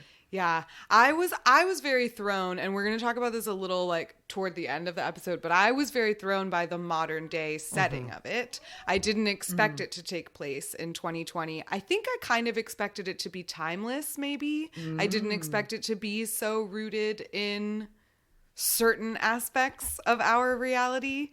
But some of the aspects were very off, and that's what we're here to talk about today, right? Where did this book get the K-pop industry wrong? Okay, so as we discussed at the very beginning of the episode, there is speculation that perhaps this book was ghostwritten, or Jessica had help, or it was maybe framed in another way, because this book seems to have a strange understanding of how K-pop works that doesn't necessarily line up with a person who like lived that as their life. So we wanted to talk about these kind of inconsistencies that made us, as like self-appointed K-pop experts, go, huh? Like, that's not how K-pop works. That's what we're calling this segment. So the first thing that stood out to us was right away in the very first chapter. It is established that all of the fellow trainees at this fictional DB Entertainment live at the trainee house, except for Rachel, who lives at home and supposedly only trains 3 days a week, Friday, Saturday, and Sunday, whereas all the other trainees practice 24/7 until 1 a.m. and live together in this house and go home only once a month. Yes. And I can't think of a single real life example that I've ever heard of somebody who got to like live at home and train sometimes. Like that feels crazy to me. You have to live in a dorm because somebody has to like what? Because I think the strangest thing about living at home and being a trainee, or especially if you're this close to debuting like Rachel is, then like your parents would be responsible for like schlepping you everywhere. Like that's half the reason that idols live in a dorm, so that they can like be easily like watched and taken places. Well, and so it's weird that she lives at her house. But there are some idols who, families of idols that just happen to be living near, you know, the label studios and where they practice and rehearse, especially for the young kids. Like, I know that that's not unique. I've definitely heard of JYP and YG idols who have lived at home. But to do it on a part-time schedule, I think it depends like how far and deep you're invested as a trainee. Yeah, and the fact that she's the favorite, like how likely is it that she's like the favorite and she's also never there? That feels kind of unlikely, unless she is just the princess that everyone says that she is. Yes, it seems like maybe there's an underlying reason that she's favored that we don't know yet, and I wonder if that's something that would be revealed in the sequel. But Peter, what you were saying, like there are some idols, because I know before idols get like put into groups, like EXO has talked about, you know, taking the bus home together or whatever, like when they're still in school. And I know that when 17 was doing their pre-debut project, they were still in school as well, but they would go to school during the day and then go immediately to the practice, like after school every single day, and then spend all of the weekend there. And then I guess maybe once you get into your group, then you have to live in the dorm because you're not like going to be able to go to school anymore after you debut. But it is very strange, the fact that she's this like part-time trainee. And you'll be able to make it that far. Yes. But I mean, to me, like the what is it, Mr. No, favoritism, like that meets every stereotype I have of Korean biz execs. Sorry, that sounds mildly racist, but like I mean, just working with a lot of Asian companies and the favoritism that happens, not based on merit whatsoever, but for some miscellaneous other reason. I certainly seen that before. Yeah, Mr. No is a suspicious character. I don't know if I do really care to read the second book, but that's a question that was left unanswered for me. But on this topic of the trainee thing, the other term that the book used that immediately like perked up my ears was just the word trainee house. Like calling it a house, and it's described as a house. And I feel like anybody who's been to Seoul knows that like standalone houses are like few and far between. Like most people live in buildings. And it's described as a frat house. It's like wild, and there's a party, and there are absolutely no managers or staff like anywhere to be seen. And like that's why Rachel's mom doesn't want her there. And like that's the part that I was like, what K-pop trainee house? Like, come on. Yeah, my understanding is that most of the trainees, when they do live together, they call it a dorm, and they have like just a room in a regular apartment building. You know what I mean? Like other non-idols might live in their building, and the company just rents out like certain floors or certain apartments, and then their manager lives with them. Right. There's no staff in any of the book. I guess where like my belief was took a lot of stretching was in the family's decision to move to Korea on behalf of seeing to the training. I mean, like, sorry, are we going into spoilers? Like, I mean, it's revealed. Oh, yes. Okay. No, we've previous to this, we have just recapped every the entire chapter. book. So go ahead. So, I mean, the reveal at the end that, like, yes, we're here, you know, for your dream. By the way, like, I was greatly irritated by the mother's inconsistency throughout. But yes. Anyway, like the fact that a family would go through all that travel. I mean, we know it's a cliche even for a lot of these Korean idols to have their families abroad. Mm-hmm. And then just to connect them infrequently so that the idols can realize their dreams and fully dedicate themselves to the craft and the training and the business. That's very true, actually. Now that you point that out, I didn't even think about it when I was reading the book. But the fact that her entire family moved from New York to Korea with her is rare, and I don't think happens very often. I am thinking specifically of 17 because that like pre-debut project, they have so many foreign idols, and they hadn't seen their parents in so long because they still lived in China and in LA. And it, like, yeah, that's interesting. But is that what Jessica's family did? Did they move all together because it was her and Crystal? We might have to check on that in the later We'll what Google. parts of this were true part. But I feel like if I'm remembering correctly from the I Am documentary, like Jessica and Tiffany talking about how they haven't seen their moms in years. Yeah, I feel like they stayed But- in the States. So I don't know. But maybe they needed the mom character to be this like Debbie Downer throughout the entire thing. She just needed to be a Debbie Downer. She's like the K-drama mother-in-law. Yes. Like, Yeah. I mean, not mother-in-law, the mother in this case, but you know how you always have Yeah. to appeal to the mother-in-law to win, and that's ultimate victory once you've got the mother-in-law at the end. And that's where I think like that felt like, okay, this is just a plot device, very unrealistic, but it's a way to bring closure at the end. Yeah, sort of, I guess. Her mom just had zero personality, and it was just such a plot device. It was a real disappointment. But anyway. Speaking of another weird plot device that I felt was handled oddly in the book and then ended in this way that made me laugh for 1,000 years, which is Rachel's odd relationship with her best friend, Akari, that is barely in the book. But at the end of the book, one of the big third act, like, oh no, what's going to happen in the next book is that Rachel is informed that Akari has been traded to another company. Like a baseball player. Yes. Oh, I laughed so hard at the idea of that. And it was just very funny to me. And it just felt like, who wrote this? Because yeah, it just feels like such a strange, like a Hollywood screenwriter's idea of like what would be a K-pop problem. And they're like, that's manufactured, right? And there's like teams. So they probably trade them. They probably just like trade them and sign their contracts over. And it like works as a funny plot device, but just like it's the craziest thing that I've ever heard of. Yeah, can you imagine if companies really did that? Yes, if there were drafts every year and they like traded Oh, that their would be fun. trainees like publicly. I mean, that's kind of what Produce 101 is, right? Oh yeah, honestly, kind of. Interesting. It's their own Wow. fantasy draft.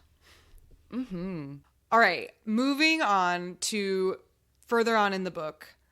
The biggest consistencies, or I should say inconsistencies that happened, the biggest K-pop industry fallacies that stood out to me were the way that the entire promotion around this trio was handled. I don't know where to begin when handling. I feel like I want to begin in saying, like, they don't even have a name, but they're getting this insane, like, a tour, like a 2 to 3 country tour for a single that includes trainees, and they didn't name them. And all I can think about is, what did they put on the posters? Did it say Jason Lee and Rachel Kim and Mina Chu, Summer Heat? Like, that's so many words. Yeah, and they never specify what it is, right? Because my first thought was, oh, this is like an SM station style, like they're just going to release this song. When they first introduced it at the beginning of the book, right? When she like stumbles into that terrible, she's like covered in vomit, and oh no, I have to sing. So that's what I thought it was. Oh, SM station, right? Because he's like the sweetheart of the company. And they do stuff like, I could think of like Taeyong doing like pre-debut things, right? Sure. But then they get this tour, and they're filming a music video.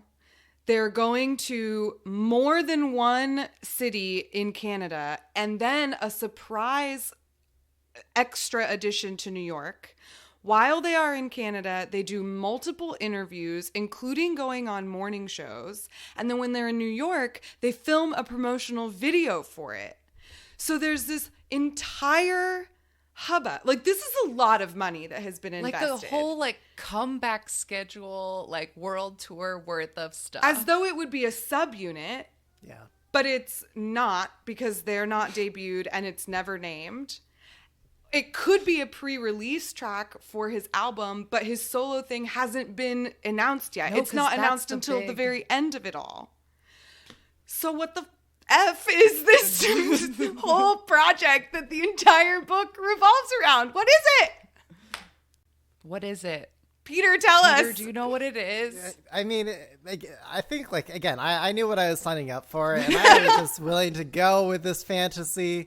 Like, in my mind, I was imagining like Troublemaker or Triple H sort of thing. Both have names. Names. But Those are things with names. Troublemaker, named after the single. True. Oh, so maybe they were called Summer Heat. Okay, that would make sense. But they didn't say that. They could have. Yeah, never certainly a plot hole. Like, it doesn't make any sense. But I was willing to go along with it. But yeah, you're absolutely right. Like the level of investment to spotlight pre-debut trainees. Not even Jenny from YG got that much preferential spotlight and treatment. Oh, good example also of a company exec showing favoritism. No, but honestly, right. I feel like I would have bought it more because early when they film their music video, it is tagged on to an Electric Flower concert. Mm-hmm. If they told me Electric Flower was on Canadian tour and they were going to let them open, I would have bought the whole thing. But it's like that they got sent all alone by themselves and it's like, for what reason would somebody do this? If that would have been a very small detail that could have easily been added. And can I just say, it would have sealed up the plot hole that is the fact that Kang Jina keeps talking to her as though she knows her very well, right? Like every time Kang Jina comes across Rachel, she like pours her heart and soul out to her as though they've known each other for a really long time. And it would make so much more sense if they had been on tour together.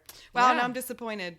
What a missed opportunity. Another point that happened on this tour that brings me to a bigger question that we've sort of touched on for a second is it's a big plot point and it works for the drama, but the idea that these three idols were left in charge of their own costumes, and that's why there are not costumes at the thing, is just back to this question of where are the staff? Like, the one thing I know about K-pop is that it takes a ton of people to, like, make it run. Yeah. And that people are constantly surrounded by staff. And there are no staff or managers in this book other than the ones that she's friends with and talks to, like, occasionally. Or the dance trainers who are really mean. That would have made for a more fun, I think, novel and story and more insider access. There's just a lot of stuff that goes on behind the scenes. A lot of anecdotes and war stories like that would have been fun to hear through a fictionalized account. even times when, yes, we heard throughout the novel of when she was going through scripted answers or scripted choreographed sequences or whatever it may be, or even like pseudo-scripted scandal. There are times like in the business where you can tell like, oh my God, this was the plan. And this is how this idol like navigated through it and did like a stellar job that only people in the business would appreciate. This would have been such a ripe opportunity to tell that story. Yes. And Helika pointed out in the previous segment about how disappointing it was that this tour is like, she hasn't even debuted yet and she's on tour and it's literally skipped to like, it's day 4 of the tour. Like in your, like that feels like such a big moment in a career that you'd have a lot to say about. And I also agree that adding in the staff members would have added a more like colorful array of characters. Like maybe we could have had a more 3-dimensional world. There's really only ever like, it's just Rachel and like her own thoughts all the time. And so maybe it would have been nice if there were like staff buzzing around, and you could have had like weird anecdotes and made it more human, I guess, more realistic. But at the same time, like, guys, we've got to set our expectations for what this novel really is and what it sets out to do. I mean, this is like, in terms of like the amount of like mileage and territory like one chapter covered, it's like, oh, suddenly we're over here, and it was only like 200 words. This happened. Yeah. Like, that's true. Things happen quickly. They sure did. So the next couple of things on the list, I feel like were just, to my mind again, just were like giving me flashes of like Hollywood screenwriters and like a strange and an understanding of how our entertainment business works. But like K-pop is different and that's why we like it, or like that's why we study it here on this podcast. So one of the big things in Act 3 is that Jason goes solo, therefore disbanding the next boys like NSYNC. But like that's not how K-pop works. That's one of the best things about K-pop is that an idol can go solo and it doesn't mean breaking up their group. So that was just kind of a bummer because I was like, that's like one of the one things that K-pop doesn't do. Is like someone going solo doesn't break up the band. Or at least not by choice, right? Yeah. True. Like in a Hyuna 4-minute situation, that's like totally different. But this is like, yeah. Yeah. And that also, like, if the fact that he could have gone solo and not broken it up also goes to the, like, he could have formed a subunit with 2 pre-debut trainees. Like, that is something that could happen in K-pop. But it's whoever was putting the pieces together of this novel didn't know those little nuances of the industry that make it more fun sometimes than the Western industry. So on that same note, one of the biggest plot points of the book, or the biggest drama at the end, is that Rachel and Jason's romance, unbeknownst to her, started as part of a company manufactured dating scandal. Yes. Thoughts? I mean, just as a PR play, like that takes immense risk to land the intended result that you'd want for it. And I think we've seen labels in the past try to manufacture scandal, as well as do the opposite of mitigate scandal. And like next to the mom being very inconsistent about her dream and vision for her daughter, and the roofie drug deal, it was the manufactured scandal that was like, okay, this is just in here that isn't really based off of Jessica's experience. They just needed a plot device and needed to tell a story. And this is where it was probably like the ghostwriters like, hey, what can we do? A love triangle. To like bridge the gap. So yeah. And again, I see it in the movie. When Rachel sees those pictures of Jason with Mina, it's going to punch you in the gut if they do it right. I'm telling you.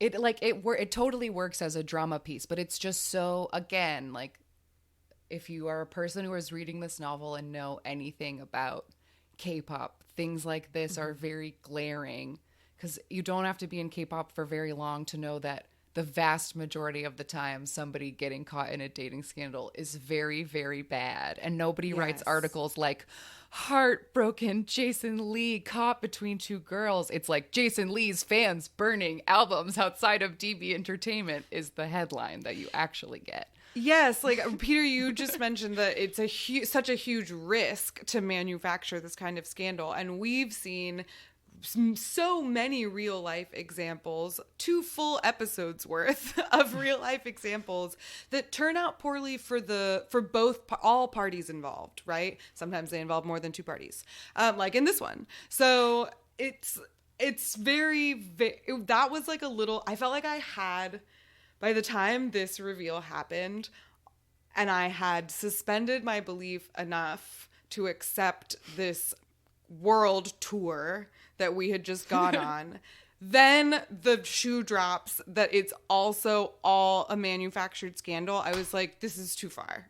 It's a fact that several companies have the no dating clauses. I feel like that's maybe one of the most well-known things about K-pop. Whenever people who don't know anything about K-pop ask me about it, they always bring up the public relationships thing. And I was shocked. That's what they chose. That's the route they chose to go.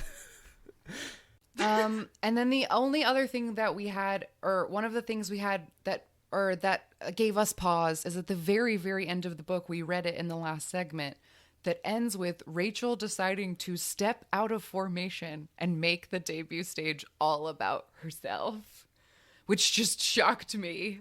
So I was like, that goes against everything that K-pop stands for. You're on a team, Rachel. A team that already hates you. I read that and I thought, wow, you really don't care about making friends. Like, if you are in this you're supposed to be in this girl group, you got to be in here for at least 5 years before you can do anything on your own. At least. Yeah, well, we've seen Jessica break formation before, but I think that's a different way of breaking formation. It was usually just because she forgot the choreography or something, or she... But yeah, I wonder if that is one of those, like, a lot of people have been reading, a lot of bitterness in this book and like projecting a lot of like Jessica still having, bad feelings towards her members. And I feel like, if anything, this last line maybe says that, to be like, I should have been front and center anyway. Like, I didn't need them. Yeah. Interesting. The dancing weakness felt like very real for Jessica. Just because, like, if you look at like where she's positioned in all of Girls' Generation's music videos, especially like if you watch the dance choreography version, she's almost always to the side. And by design, by the choreographers, I'm sure. Well, tune into another episode for what part of this book is true. But we did want to ask some questions from you, Peter, as somebody who works in a PR industry, what you thought of the viral video initial scheme in the early book to try to get Rachel and Jason noticed. I think the executives would have been more receptive to it.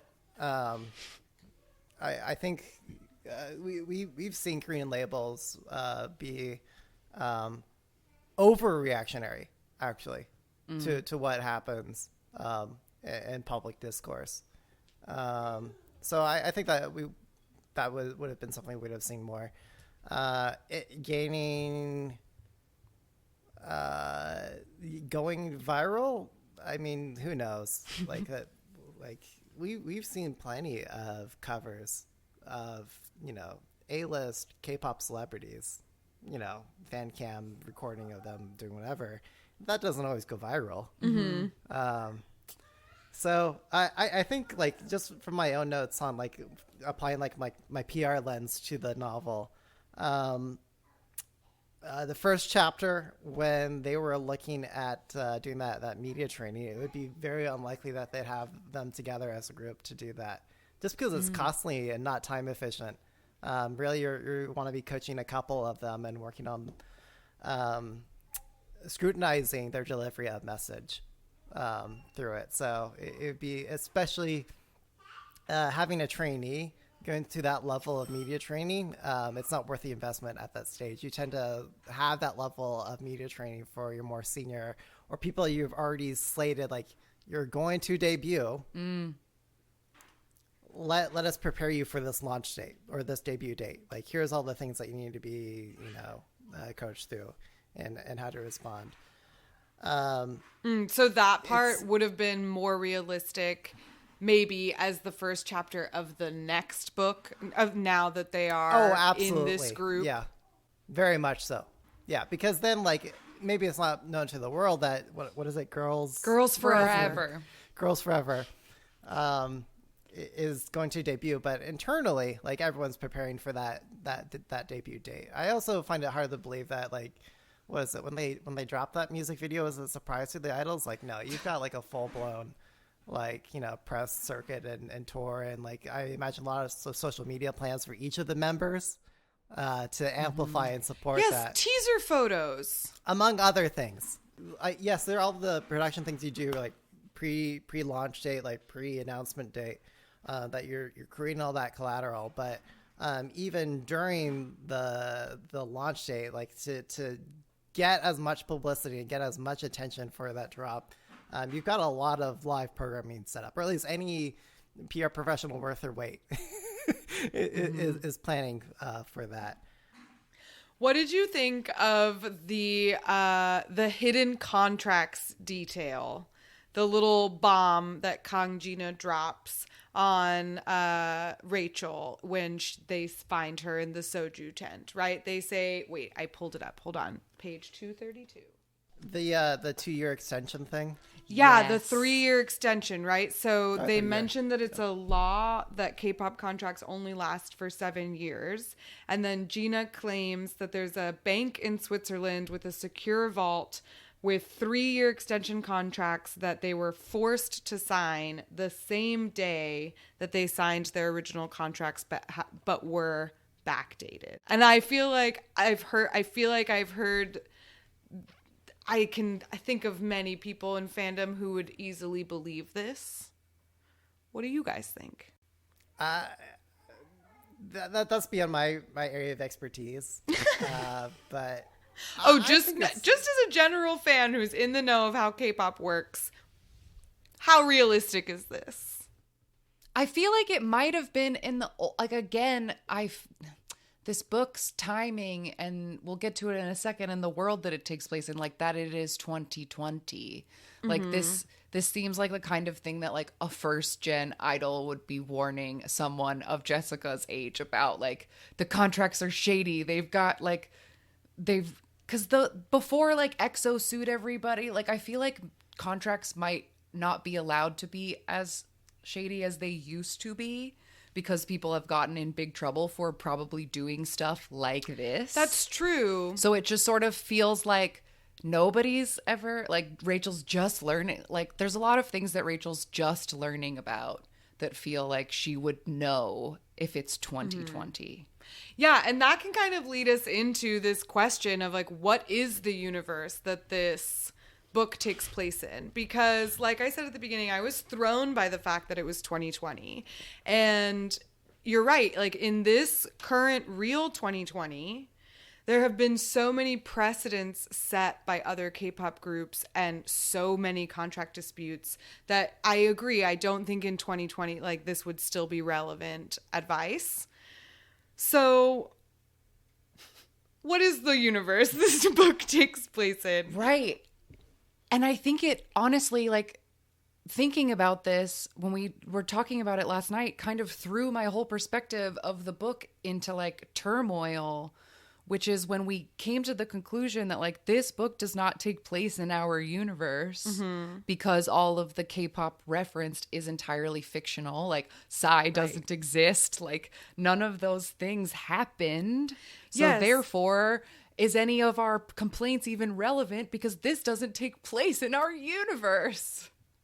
But it does, because Joe Jonas is there. Yes, Joe Jonas and The Rock are in this book. So the Western Hollywood, I guess, pop culture is relevant, but all of the K-pop history is fictional. Specifically, Chung Yuna, right? The character is introduced as the first K-pop star who supposedly retired in 1980. So, but also defined and created K-pop as we know it today.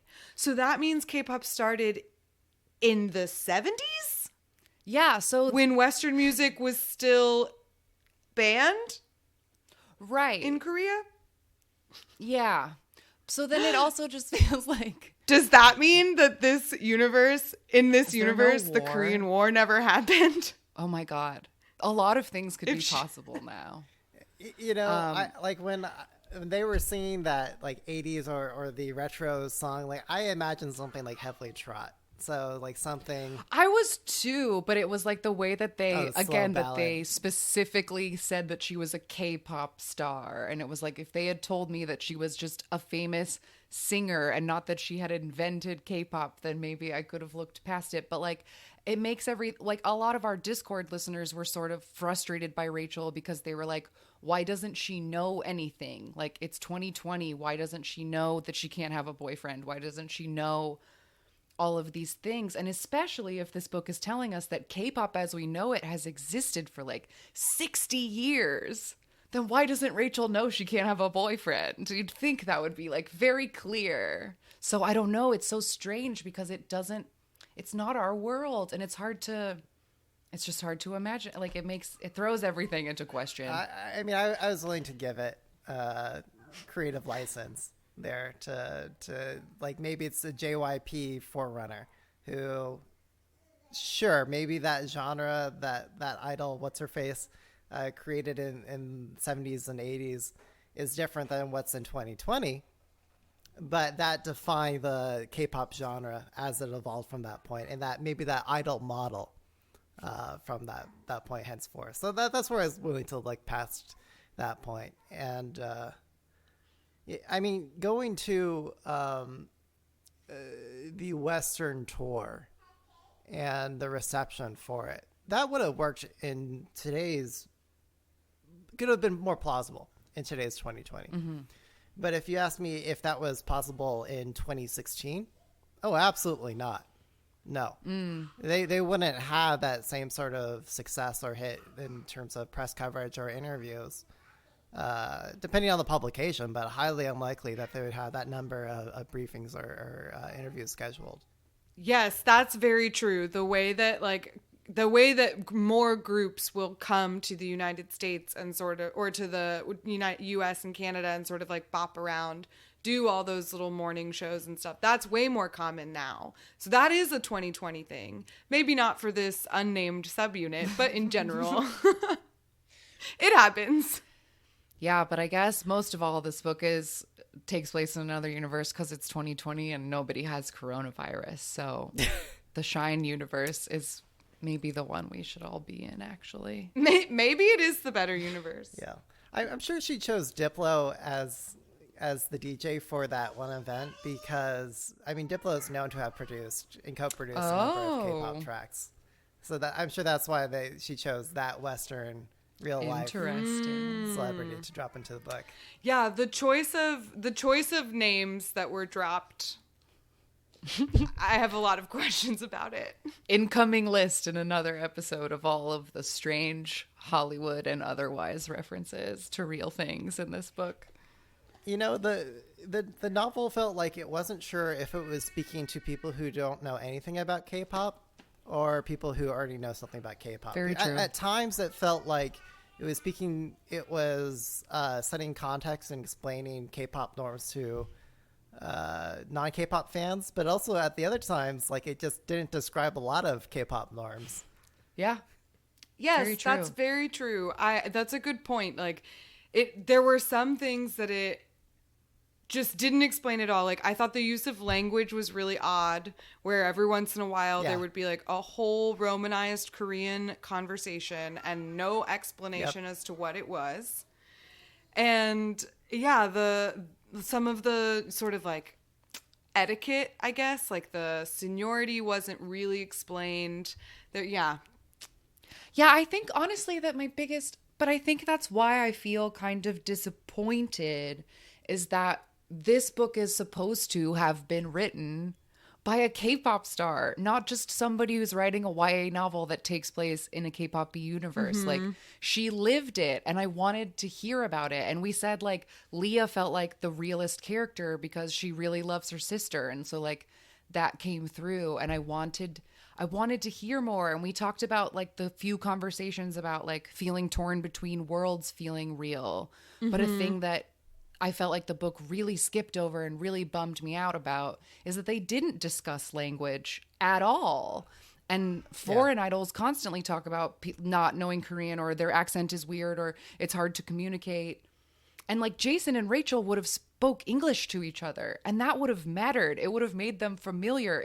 They could have talked without Mina hearing. Like, I feel like that would have been such an interesting angle to like hear about, and they didn't talk about it at all.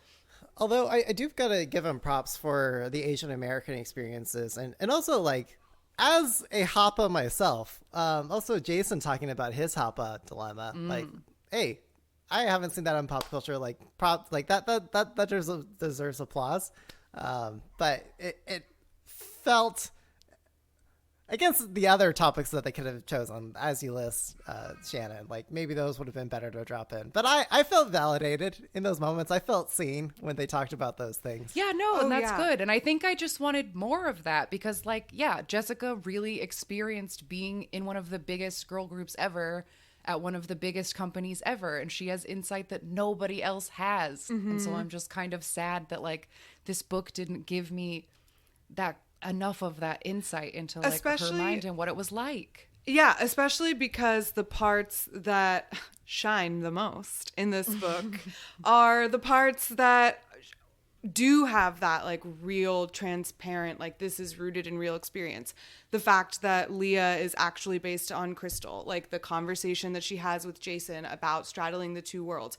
So if we had more of that real trainee experience, like, you know, whatever it was that Jessica really experienced being a trainee at SM, I feel like it would have actually enriched the book so much more.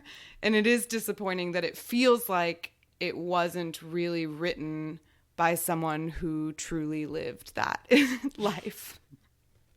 It feels disingenuous. You know, it felt like there were a lot of scenarios that are more or less grounded off of the day-to-day life of an idol. But in terms of the beginning and end and the story and how it all connects, that part feels ghostwritten. Mm-hmm. Mm-hmm. Yes, totally. Like that she was given the story outline because this is the movie we have to film. So like, yeah. But overall, it was a fun time. I mean, Peter, you walked away fully satisfied, right? Oh, completely. I mean, like, I was expecting that it was going to be nonsensical, that there was going to be a lot of moments where you're just going to have to accept that this is the universe that the novel is presenting you, and appreciate it for what it is. And to be frank, that's also how I appreciate K-pop. Like, I'm not looking to go into this expecting, you know, Stanley Kubrick or James Joyce, like, you know, great American novel or anything. I'm not here to excite critical thinking for the work itself. I'm here for like lowest common denominator, production value, and trash. And I got exactly that, you know, with this novel. And for that, like, I will be happy. You know, these are the time I spent reading and reflecting on this novel was well spent and good for my mental health. Wow. I'm so happy to hear that. That's all you can ask for in this day. That's a glowing review if I've ever heard one. Yeah, I can't wait till the second novel and the Netflix or whatever. Yeah, when they give us this show or this movie that we deserve. Yeah, whatever kind of adaptation, whatever live cast we get of this. I can't wait to see it. I'll definitely watch it. We can have an AMAK movie club. Of course. Well, thank you so much for joining us today, Peter. where can our listeners find you? Tell them about your podcast if they don't listen to it. Sure. Which they should. Yeah, so the Kpopcast, but again, you're in good hands here with AMAK Kpop, and I also DJ Kpop on the side, and by day job, I represent lots of tech companies in public relations. So, where can people follow you to see your DJ sets? Oh, sorry. Yeah. You can just, Twitter's probably the best place. So at DJ Peter Lowe is a good place to follow me. Wonderful. Online. Amazing. Well, thank you again so much for being here. All right. So that's going to do it for this episode. But there are a few things that we want from you guys for the next couple of episodes. This is what I want to hear. I want to know, I want to know your general thoughts about it. If you have a review or you have things to say, please email or voicemail. But specifically, we would love to know what things do you think were true about this book, if anything. If there's anything you think might have happened or was based on anybody real, please send us your theories. Also, who are you picturing in your head while you read? Did anybody pop into your mind? I'm just so curious about that. And on a similar tangent, but more importantly, who would you cast in the movie version of this? So those are the things I want y'all to think about for the next couple of weeks and send them to us because we have more episodes planned. So just to give you guys an overview of what's coming Sure. up, because like Shannon said, we're going to be asking you for some things, for some information. So our second segment, like we said, a big cornerstone of this book is about the double standards of misogyny in K-pop, which is a conversation we have wanted and planned to have in the past, but avoided it because it's a bummer. And so we are going to use this book as a way to talk about the misogyny and double standards that do exist in K-pop. We'll talk about specific examples from the book and other examples from real life that could be mirrored or just sort of show how the things in the book really are based in truth. Then we're also going to have, of course, a nice fun and games episode. And so in that sense, I do want you guys to start keeping an eye out for really cringeworthy moments in the book, or if there's a quote or an insult somebody threw out that you just thought was hilarious. Mark that down. I specifically would like to do a master list of the weird pop culture references. Yes. We're going to play a game based around the weird insults because, like I said, everyone in this book Everybody's is so mean. So mean. And if you have a particular, we would love to do Mad Libs. So if there's any really clunky paragraphs or something weird, send us a page number. I would love contributions. We have a few different ideas for K-pop parlor games based on this book. So we're hoping to do a fun, maybe extra long episode that has a couple different games in one. And our grand finale is going to be about a dream cast. So as we get closer to that day, we will put out a list of characters so that you have something to go off of. Because we won't be casting every single person, but we'll have maybe a key cast of 5 to 10 people that we definitely want to know. But if there is if you're I really, really think this person should play Jason's aunt, I mean, I want to hear that. If you have an obscure side character that isn't on the list, you can definitely message us about that. But we will be putting out a list to give you specifics, because what we'd really like to do is have a vote that includes all of our listeners. So stay tuned for more information about our grand finale. It's going to be really fun. And you really don't have to have read the book from here on out, right? Because we just did a very detailed chapter by chapter recap. And so the next bit, you can just be along for the ride. And we will let you know when it's time to participate. Thank you again to Peter Lowe for joining us. Please listen to the Kpopcast if you don't already. If you want to find us to send in all of these things that I just asked you for, all of your Dreamcast info and your rewrites and all of those things, you can send it to amakpoppod@gmail.com. You can leave a voicemail, 181-AMAKPOP5. Would love to play a voicemail of Shine stuff on the show at AMAKPOPpod, Twitter and Instagram. There's a Shine Book Club channel in our Discord if you want to post in there. Where else can you find us? Oh, we're on YouTube. You can join our Patreon, patreon.com/AMAKPOPpod. just sign up for our Patreon. We're going to be doing choreography this month, and we're going to teach you guys 2 dances, and it's going to be fun. All right, that's it for today. Join us next week for 2nd edition of AMAK Book Club, Shine Edition. Goodbye. Jonghyun, your inspiration.